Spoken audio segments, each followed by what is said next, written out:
If nasa province ka daw, mas maganda daw ang sa farm yung iyong targetin na negosyo. Bibili ka ng farm, tapos pagtataniman mo ng mga gulay, ng mga manukan, mga poultry, ganun daw yung mas maganda na negosyo kapag sa province ka nakatira. So guys, walang mali sa atin sa pagninegosyo. Lahat ng negosyo ay tama. Yun lang kung paano yung system natin kapag nagnenegosyo tayo. Ito bang negosyo na gagawin natin is negosyo na kapag umalis tayo is hindi siya mag-generate. Ibig sabihin, once na gusto nating magbakasyon, for example, 1 month kayo nagbakasyon sa inyong biyanan or sa inyong pamilya, is titigil din yung inyong negosyo. Kung ganun po yung negosyo, hindi po siya talaga totally negosyo.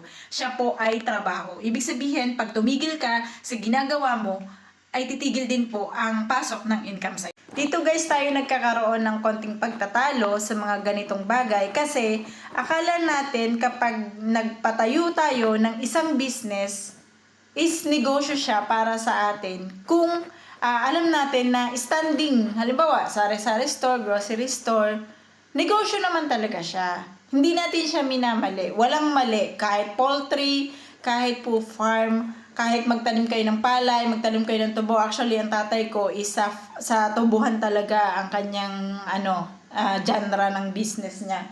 Pero, kapag ba tumigil kayo doon sa ginagawa nyo, is tuloy-tuloy pa rin ang pasok ng pera sa inyo. Yun po yung magiging question doon. Kung tuloy-tuloy pa rin ang pasok ng pera sa inyo, ibig sabihin kahit di na kayo magtrabaho, titingin-tingin na lang kayo doon sa inyong farm, may papasok pa rin sa inyong income, yun po yung tinatawag natin na negosyo. Pero kung yun pong farm nyo, for example is piggery, example lang to manukan. Yung manukan po is araw-araw, ikaw yung magtatanggal ng itlog, ikaw yung mag-aano sa palengke ng mga ganito. Ibig sabihin po nun, may negosyo ka pero ikaw din yung trabahador.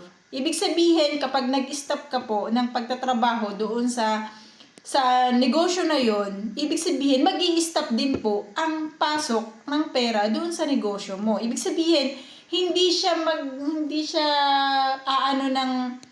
hindi siya mag-generate nang wala ka. Yun po yung pagkakaiba kasi iba yung nagtatrabaho ka sa negosyo mo at iba yung negosyo mo pero ibang tao ang nagtatrabaho para sa negosyo mo.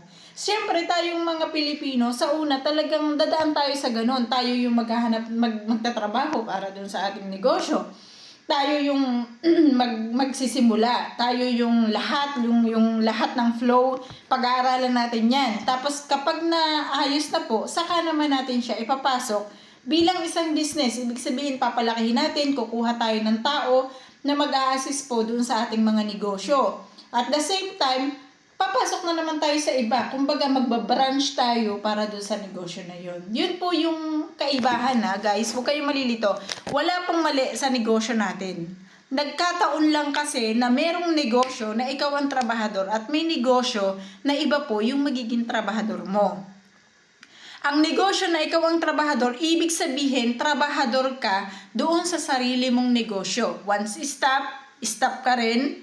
So, once magkasakit, stop din si negosyo mo. Possible na maapektuhan. Pero ang kaibahan dito sa sinasabi ko po sa inyo na negosyo, na masasabi natin na talagang negosyo, syempre pag halimbawa, lumaki na yung inyong natayong negosyo, na kayo yung nagpundar, kayo yung nagpalaki, kukuha kayo ng ibang tao. Etong ibang tao na to, nandito siya doon sa negosyo mo. Siya ang magtatrabaho. Gusto mo magbakasyon, gusto mo, pagtanda mo, hindi ka na makakapagtrabaho, hindi ka na makakapanguha ng mga itlog, siya na po lahat yung mangunguha, yung iyong trabahador. Ibig sabihin, yun talaga yung masasabi natin na micro-business talaga siya. Ganun po yung kaibahan nun. So guys, huwag kayong malilito sa bagay na yan, no?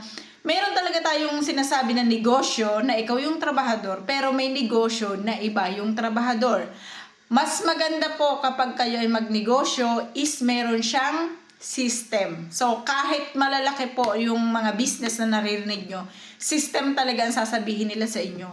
Walang system, ibig sabihin walang kwenta yung negosyo. Ibig sabihin, kapag nawala po yung system doon sa inyong negosyo na gusto, kasi walang mali sa isang negosyo Kapag nawala po yung system sa isang negosyo, ibig sabihin, hindi siya parang hindi siya iikot nang wala ka. So, ibig sabihin po nun, walang system. Pero kung may system siya, iba yung magdadala sa palengke ng inyong mga live kunyari, mga live na manok, ganon, iba yung magkukuha ng mga itlog, iba yung magde-deliver. Yung may system ka talaga na kahit wala ka, may ibang tao. Ibig sabihin, ibang tao yung gagalaw para sa'yo, yun po yung tinatawag natin na system. So guys, huwag kayong malilito. Tayo ay para sa business yung ating pinag-uusapan. Walang mali sa business. Diyan tayo lahat nagsisimula. Ako po, ilang business din yung aking parang nalugi. So, nalugi po. Ilang business din yung nalugi ko. May mga kasosyo din ako na sumablay, something like that, na pinagkatiwalaan ko. Pero, sabi ko nga sa inyo guys, sa real estate talaga ang aking parang pinaka naging okay. Kasi nga, kahit OFW ka, na ano ko po siya eh. Kumbaga, nagge-generate siya sa akin ng income na kahit OFW ako dito, nandito ako, if may problem, utusan ko lang yung friend ko, nababayaran ko naman kapag nagutos ako sa kanya. Pero at least, di ba, hindi ako 100% nando doon. Yun na yung sinasabi ko sa inyo guys, na minsan, sa negosyo natin, hindi natin kailangan na lagi tayong nandoon sa lugar ng negosyo natin. Nababantayan natin 100%. So, yun lang, wala pong mali sa negosyo. Kinlaro ko lang guys, no, kasi makikita natin yan sa mga comment section natin. Medyo nagkakagulo sila.